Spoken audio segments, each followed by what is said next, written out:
So my girlfriend and I recently took a trip from Vancouver to Victoria. One thing we noticed when planning the trip though is that it's surprisingly difficult to find good information on how to do it.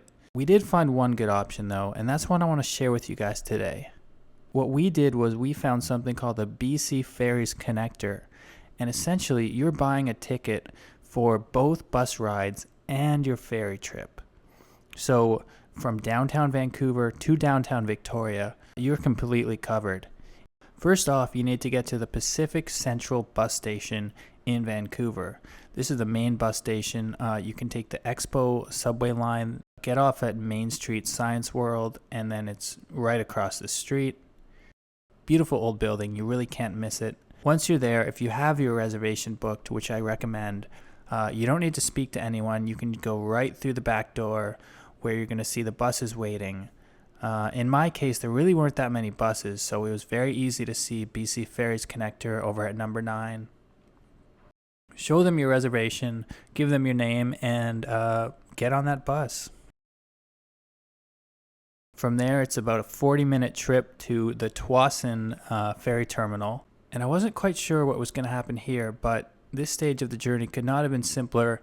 The bus driver gave us instructions, told us that the bus will pull on to the ferry, and once you're on there, don't worry, you don't need to stay on the bus. You get to explore the ferry like everyone else. When you do get off the bus, just give a bit of thought to where you are, because you're going to have to remember where that bus is when you do get back on the bus. For those of you going through to downtown Victoria, about 10 minutes before we dock in Swartz Bay, so about 12:25, you will hear announcements asking bus passengers to return to their buses.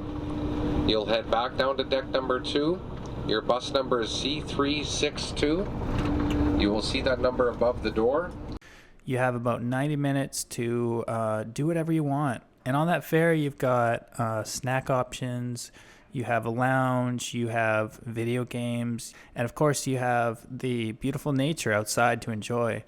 In my case, it was a wonderful sunny day, both going to Victoria and coming back, so we definitely enjoyed that sunshine outside, as many people did. Reports of killer whales inside active paths. Killer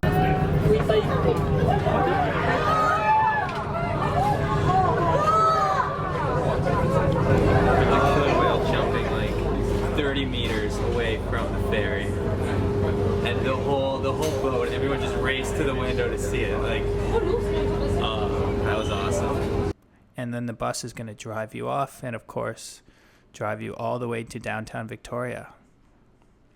So just so you guys know, they are announcing stops on the way to downtown Victoria. So if you do want to get off somewhere else, you can do that. Next stop will be Douglas and Discovery Street. We're going straight to the Victoria bus station.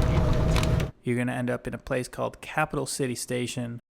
Not quite as big as the station in Vancouver, but it's very central. In my case, we could walk right to our accommodations from there. So no problems once you've arrived in Victoria.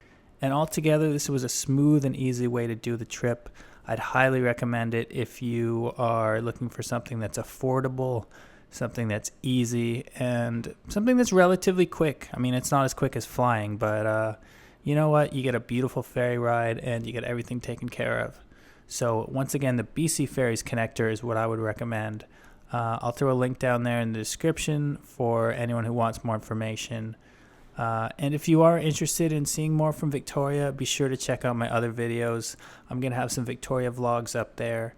And generally speaking, I just make travel videos around Vancouver and anywhere else that I happen to go. So if you're interested in following that journey, I invite you to subscribe.